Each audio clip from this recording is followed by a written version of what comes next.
Hello everyone, আমরা আছি এখন ভৈরব থেকে যাচ্ছি আমরা সরাসরি, অর্থাৎ বাজিতপুর থানা। এর মধ্যে আমরা সিঞ্জির উঠে গেলাম, উঠে আমরা আস্তে আস্তে চলে গেলাম। আর দেখেন আপনারা, পরিবেশটা এতটা সুন্দর, এতটা যে কিউট ভিউ, মানে রাস্তা দুই পাশে গাছ, মধ্যে রাস্তা, আর চারদিকে ধান ক্ষেত, এভরিথিং অনেক সুন্দর। আপনার পরিবেশটা যদি, আপনার যদি পরিবেশে বা এই কোনো ভিউতে প্রেমে পড়তে চান, তাহলে এদিকে যাওয়াটা উচিত আমি মনে করি। আপনারা দেখেন, অনেক সুন্দর এরিয়া এটা। আর যে এই যে দিকে যাবেন অনেক সুন্দর। ভালোবাসার আরেক নাম হলো প্রকৃতি। আপনি যদি প্রকৃতির সুখে পড়তে চান, তাহলে প্রকৃতির হাওয়া খেতে হবে, বাতাস খেতে হবে, প্রকৃতির পরিবেশ আপনি দেখতে হবে যে কতটা আনন্দ মুহূর্ত এগুলো উপভোগ করা যায়।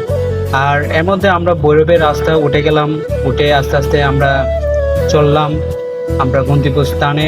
আমরা ভৈরব থেকে চলে যাব এখন সিলেট হবিগঞ্জ, এখান থেকে চলে যাব আমরা আমাদের বাড়িতে। আর দেখেন রাস্তাঘাটে এতটা গাড়ি, সিএনজি, অর্থাৎ এই রাস্তার মধ্যে বেশিরভাগ সিএনজি, মোটরসাইকেল, রিক্সা, অটো এগুলি চলে। আর মধ্যে গাড়িগুলা ঈদের আমরা দ্বিতীয় দিন চলে গেলাম, আর গাড়িগুলা মোটামুটি কমই, এই রাস্তাতে অনেক জ্যাম থাকে, আর আমরা জ্যাম কমই পেলাম। আর রাস্তাঘাটে অনেক পরিবেশ সুন্দর, বেশি রাস্তাঘাট এতটা খারাপ না, অনেকটা ভালো, রাস্তাঘাটের পরিবেশটা অনেক সুন্দর। আর আপনারা দেখতে থাকেন যে কতটা সুন্দর এগুলা ভিউ।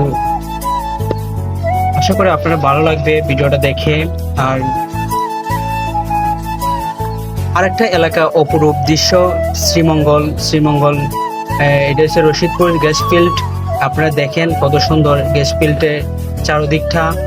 আর গ্যাস ফিল্ডের খুব সুন্দর করলো এই যে একটা।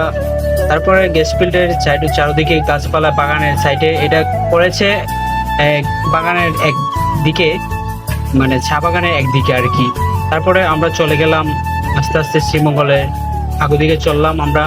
আর দেখেন রাস্তাঘাটের পরিবেশ এবং রাস্তার চারপাশে যে গাছগুলা লাগানো হয়েছে, এক এক দৃশ্যে গাছগুলা খুব সুন্দর দেখাচ্ছে। এর মধ্যে আমরা উপভোগ করতেছি, গাড়ির মধ্যেই আমরা উপভোগ করতেছি যে এতটা সুন্দর। আর রাস্তার চারপাশে অনেকটা ভিউ দেখেন, চা বাগানের চারদিকটা। আমি ভালোভাবে ভিডিওটা করতে পারিনি, কারণ গাড়ির মধ্যে অনেক জ্যাম ছিল, মানুষের মানে খুবই জ্যাম ছিল। এর মধ্যে আমরা চলে গেলাম